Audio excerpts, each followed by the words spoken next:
சென்னை வேளச்சேரி விஜயநகரில் இயங்கி வரும் KFC உணவகத்தில் பரிமாறப்பட்ட சிக்கனில் துர்நாற்றம் வீசியதாக வாடிக்கையாளர்கள் புகார் அளித்திருந்த நிலையில் அங்கு ஆய்வு செய்த உணவு பாதுகாப்புத்துறை அதிகாரிகள் சமைக்கப்படாத உணவு மாதிரிகளை சேகரித்து ஆய்வுக்காக அனுப்பியுள்ளனர். கூடுதல் தகவல்களை தருகிறார் எமது செய்தியாளர் வினோத். வணக்கம், விவரங்கள் என்ன? சென்னை வேளச்சேரி விஜயநகர் என்ற இடத்தில் இயங்கக்கூடிய KFC கிளை உணவகத்தில் ஆர்டர் செய்யப்பட்ட சிக்கனில் துர்நாற்றம் வீசியதாக வாடிக்கையாளர் புகார் தெரிவித்திருந்தார்.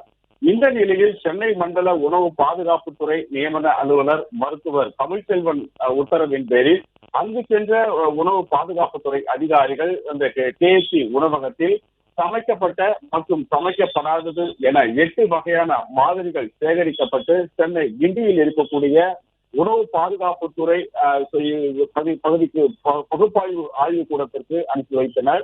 இந்த நிலையில் மேலும் அந்த KFC கிளை உணவகத்தில் ஆய்வு மேற்கொண்டதில் உணவு பாதுகாப்பு சட்டத்தின்படி உணவகத்தை மேம்படுத்துவதற்கான நோட்டீஸ் வழங்கப்பட்டதாகவும், அதே வேளையில் உணவகத்தில் பணிபுரியக்கூடிய ஊழியர்கள் மருத்துவ சான்று இல்லாததால் ஆரோக்கியமாக உள்ளனரா என்ற மருத்துவ சான்றை பெற வலியுறுத்தப்பட்டு இருப்பதாகவும் அதன் துறை அதிகாரிகள் தகவல் தெரிவிக்கின்றனர்.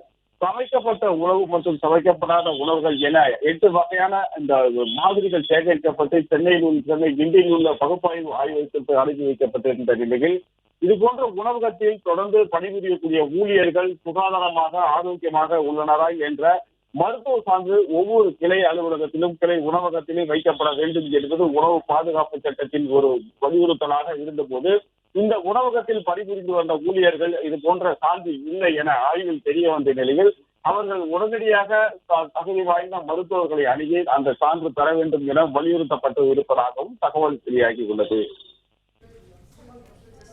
தகவல்களுக்கு நன்றி வினோத்.